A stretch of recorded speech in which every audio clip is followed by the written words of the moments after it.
ازيكم يا جماعه عاملين ايه؟ حلقه النهارده هي حلقه مختلفه عن كل الحلقات اللي عملناها الفتره اللي فاتت. حلقه ليها علاقه بيا انا شخصيا، حلقه اتمنى ما تزعلش اي حد، حلقه ما بقولش فيها ارائي عن لعيبه مختلفه، حلقه جايه اتكلم فيها بكل بساطه عن 5 لعيبه انا ما بحبهمش وممكن توصل معايا لدرجه ان انا بكرههم. حلقه زي دي كنت عايز اعملها عشان انتوا طلبتوها مني تحت في الكومنتات. في نفس الوقت برضو حسيت ان حلقه زي دي ممكن تقربنا لبعض، اللي هو في ناس كتير الحمد لله بتيجي القناه وبتشوفنا لاول مره، فعايزهم يعرفوني انا كعمر شخصيا بحب ايه وما بحبش ايه. وتحضير الحلقه دي كان في منتهى السهوله لان انا عارف اللعيبه اللي انا ما بحبهاش، فاختيار 5 لعيبه منهم ما كانش شيء صعب على الاطلاق. لكن المفاجاه بالنسبه لي بعد ما كتبت الخمسه اكتشفت ان في 3 لعيبه منهم لعبوا في تشيلسي، الفرقه اللي انا بشجعها. فانا متشوق جدا اعرف رد فعلكم لما تعرفوا ال5 لعيبه دول. ما تنساش بقى ان النهارده اليوم ال 58 في تحدي ال 100 يوم، التحدي اللي بكل بساطه بننزل فيه كل يوم فيديو على القناه عشان نشوف بعد نهايه المده وصلنا لكام مشترك على اليوتيوب. فاللايك والشير والسبسكرايب حقيقي بيساعدونا وبيحمسونا ان احنا نكمل. وكمان لو حابب تكون واحد من منتجين البرنامج تقدر تنتسب في القناه او تبقى بتجوين القناه عن طريق زرار الجوين اللي بيبقى موجود جنب زرار السبسكرايب، او لو انت بتتفرج على الموبايل ومش لاقي زرار الجوين ده فهسيب لك اللينك برضو موجود في الديسكربشن. وبمناسبه الموضوع ده حابب اشكر جدا عمرو بدر، كونوا اول واحد يشترك معانا ويكون اول ممبر في القناه. شكرا جدا يا عمرو. طيب يلا بينا ندخل على ال5 اسامي،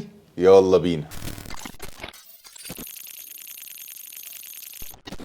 اول واحد اعتقد ما حدش فيكم هيتفاجئ لان انا ياما اتكلمت عنه قبل كده، وهو لويس سواريز. انا ما بحبش لويس سواريز خالص خالص، بتضايق منه بشكل مش طبيعي، ومع ذلك مقدره بشكل كبير جدا. انا عملت حلقه كامله عنه من شهرين كده تقريبا واتكلمت ان هو بالنسبه لي ثالث افضل لاعب في جيلنا بعد ميسي ورونالدو. فمن ناحيه التقدير ليه وقد ايه هو لعيب عظيم انا مقدره، انا مديله حقه. لكن حبا بقى انا بكرهه، انا بجد بجد بجد بكره البني ادم ده. لعيب مستفز بشكل مش طبيعي ان انت تلعب ضده، وفي نفس الوقت برضو لو انت بتشجع فريق هو موجود فيه فبكل تاكيد هتحبه. عامل كده بالنسبه لي زي دييجو كوستا. دييجو كوستا لولا ان هو لعب في تشيلسي واداله كل حاجه عنده وكسب معانا 2 دوري، لولا الحوار ده انا كنت هكرهه برضو. فنوعيه اللعيبه دي طول ما هو معاك في الفريق انت بتحبه وبتحس ان هو بيخلص لك جدا وبيلعب عشان الشعار بتاع النادي وبيعمل كل حاجه عنده عشان يساعدك. لكن لو بتلعب ضده وبتشوف اسلوبه المستفز في التعامل مع كل شيء بتبقى مش طايقه ومش عايز تبص في خلقته. فبالنسبه لي لا، سواريز لعيب مستفز جدا، وياما مع برشلونه عمل حركات كتير من ايام ليفربول، كمان مع اوروجواي طبعا في كاس العالم قدام مصر برضو الحركه المستفزه اللي عملها لحجازي بعد ما جاب الجون وضرب وكده. لا لا لا، ليه لقطات كتير كتير كتير معايا انا ضد فرق انا بحبها كان مستفز بشكل مستفز جدا. طيب اللعيب التاني بقى معانا هو رحيم ستيرلينج. رحيم ستيرلينج يا جماعه انا بكرهه، انا ما بحبوش. هو بصراحه مش مستفز زي سواريز، ما عندوش حركات كتير زي سواريز، ما بيعملش مشاكل كتير، لكن انا بشوفه ان هو لعيب متدلع بزياده طول عمره. من اول لحظه طلع فيها من ناشئين ليفربول والناس كلها بتعامله لعيب ان هو اللعيب الانجليزي الخرافي وبتاع، وساعتها مش فاكر من كام سنه السيتي دفع فيه بتاع 50 60 مليون باوند وده كان رقم قياسي وقتها. ولكن لعيب ني بشكل مش طبيعي، عمل سيزونز بشكل كويس، ولكن يمكن كمان كرهته اكتر واكتر لما جه تشيلسي. اللي هو يا معلم ده انت اكتر لعيب المفروض في السكواد عنده خبرات بعد تياجو سيلفا، استرجل بقى يعني اعمل حاجه صح في الملعب. ليه ماتشات كويسه معانا مش هنكر، لكن في نفس الوقت لما تيجي تشوف عدد الماتشات الكويسه قدام عدد الماتشات اللي كان فيها كارثي، اكيد المشجع نادي زي تشيلسي كان اساسا بيمر بفتره صعبه اكيد مش هتبقى طايقه وهتبقى كارهه بشكل كبير جدا. فانا بصراحه ما بحبوش، ما بحبش اسلوبه، ما بحبش طريقه لعبه. ني ني ني ني، وحقيقي النوعيه من اللعيبه كده اللي بحس ان هي عمرها ما هتكبر، عمرها ما هتنضج، عمرها ما يبقى عندها خبرات. عمري ما هتفرج عليه كده لاول مره والله لا اللعيب ده ذكي، لا تحس ان هو عنده شويه تالنت بس حمار في معظم اتخاذ قراراته. اللعيب الثالث بقى معانا هو برناردو سيلفا. برناردو سيلفا يا جماعه بجد انا ما شفتلوش ماتش انا شخصيا ماتش كبير، يعني مثلا بيلعب فرقه في التوب 6، بيلعب ماتش في الشامبيونز ليج، بيلعب ماتش يعني عليه بريشر، غير لما تلاقيه بيعمل مشكله، بيتخانق مع حد من الفرق اللي قدامه، بيعمل فاول بطريقه مستفزه. ياما عمل حوارات مع صلاح تقريبا ما بينهم هما الاثنين، كل ماتش بيبقى فيه حوار. فانا عشان كده ما بحبوش، انا بحبوش وبكرهه، وبحس ان هو لعيب تالنتد بشكل كبير جدا، لعيب مفيد جدا لمنظومه السيتي، لعيب في عدم وجوده هيأثر بشكل سلبي جدا على الفريق. وفي نفس الوقت برده من كام سنه لما كان بيقال ان هو ممكن يروح برشلونه كنت بتكلم ان هو هيساعد برشلونه بشكل كبير جدا ولعيب مناسب جدا لمنظومه برشلونه. لكن تاني حلقه النهارده احنا ما بنتكلمش على الاداءات الفرديه يمكن غير ستيرلينج، لكن هو كلاعب كاسلوبه، كطريقه تعامله مع الخصم، كطريقه معاملته مع الجماهير اللي ضده، كل الكلام ده بحس ان هو لعيب مستفز جدا، فبصراحه ما بطيقوش. اللعيب الرابع معانا اعتقد ده لعيب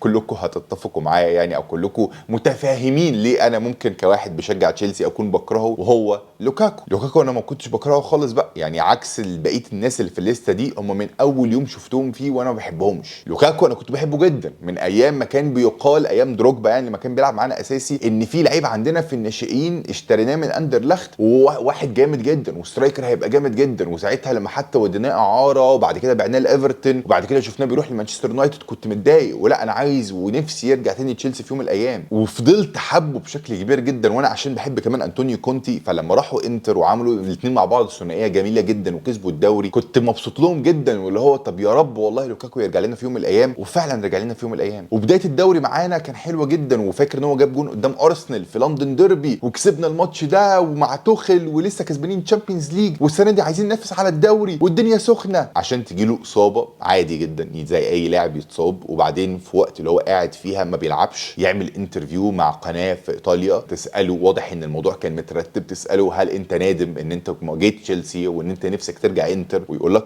انا ندمان وانا نفسي ارجع انتر، وانتر دي كانت احلى ايام حياتي. ومن هنا ورايح بقى بيكون بيكلف النادي كل اسبوع مبلغ خرافي راتب ليه هو شخصيا، في نفس الوقت ما بيلعبش ما بيفيدش النادي في اكتر مركز احنا كنا محتاجين فيه ناس. انا مش عارف اتعصب من كتر ما انا اتعصبت كتير جدا في الموضوع ده قبل كده، حاسس ان انا حتى صوتي وطي عن ما كنت بتكلم لسه من 5 دقايق، بس الموضوع بجد بيضايقني يا جماعه، والحركه دي انا عمري في حياتي ما هنساها له. هل هو عمل اي حاجه تانية مستفزه في حق النادي او في حقي، او شفت له اي حاجه تانية وحشه؟ اقول لك لا، بس دي لوحدها حجمها كبير جدا، لان انت سترايكر بندفع لك راتب فظيع، دفعنا في الصفقه بتاعتك لانتر فوق ال 100 مليون باوند، عرفنا نرجع فلوسنا بشكل كبير جدا من انت اديناك اعاره لانتر واديناك اعاره لروما، بعد كده بعناك اهو دلوقتي لنابولي، فنوعا ما ممكن نكون لمينا مثلا 60 70% من المبلغ، ومش طول الفتره دي كنا بندفع الراتب بتاعك طبعا، لكن الحركه كانت حركه وحشه جدا، عملت دربكه في الفريق ما كانش ليها اي داعي. انا فاكر كويس جدا ان الموسم ده كنا بنقول ان احنا مع توخيل هننافس على الدوري، وفعلا بدانا الموسم بشكل ممتاز لغايه لما الحركه دي حصلت مع لوكاكو، وبعديها برضو موضوع الحرب ما بين روسيا واوكرانيا وفكره ان النادي هيتباع وبتاع، فالموسم انهار مننا تماما. لكن غير كده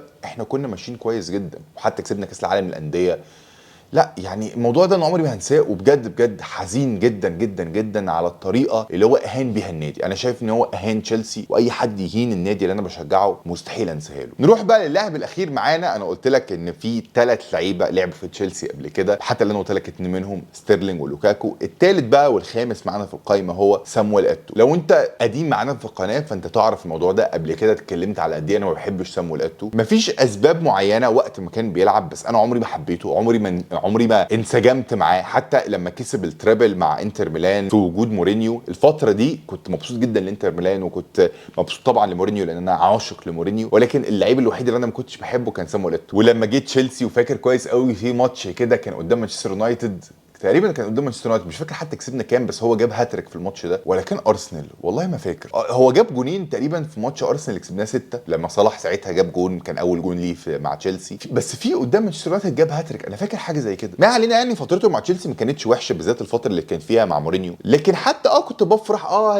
جبت جون لتشيلسي بتاع، زي ستيرلينج برضو اللي هو جاب جون لتشيلسي وبتاع، عمل ماتش النهارده كويس، افرح للفريق بس ما افرحش ليه هو كبني ادم معانا في الفريق. ولكن يمكن برضو لما اجي افكر فيها، يمكن الموضوع ده بدا معايا فكره ان انا اكرهه اكتر مع المنتخبات، مع فكره ان هو كان مع منتخب الكاميرون كان دايما حاقد بشكل كبير جدا على منتخب مصر، وعمره لما كان بتيجي سيره منتخب مصر عمره ما كان بيتكلم بشكل كويس، وبصراحه احنا علمنا عليه كتير يعني. فيمكن ده اللي بدا معايا موضوع الكره. وحتى في كاس الامم الاخيره اللي هي قبل الاخيره اللي اتلعبت في الكاميرون، لما كنا هنلعبهم في السيمي فاينل، وطلع قبل كده في تصريح شهير جدا قال لك ان المباراه بتاعت بكره مباراه حرب، وكسبناهم برضو عادي جدا في اوحش جيل لنا في تاريخنا غالبا. فيمكن مواقف كتير كده على مستوى بقى بعيدا عن الانديه، مستوى المنتخبات مع منتخب مصر، في مواقف كده ما كانتش بتخليني احب سامويل ايتو. لكن هل مواقف قله ادب او حاجه وهو بيلعب؟ بصراحه مش فاكر له حاجه قوي، بس انا ما بحبوش. يعني القلب ما يريد، اقول لك ايه. حلقه سريعه قلت اتكلم معاكم عن 5 لعيبه انا ما بحبهاش، فمهتم جدا ان اعرف منك تحت في الكومنتات عن 5 لعيبه انت كمان ما بتحبهاش. مش لازم تدي اي اسباب،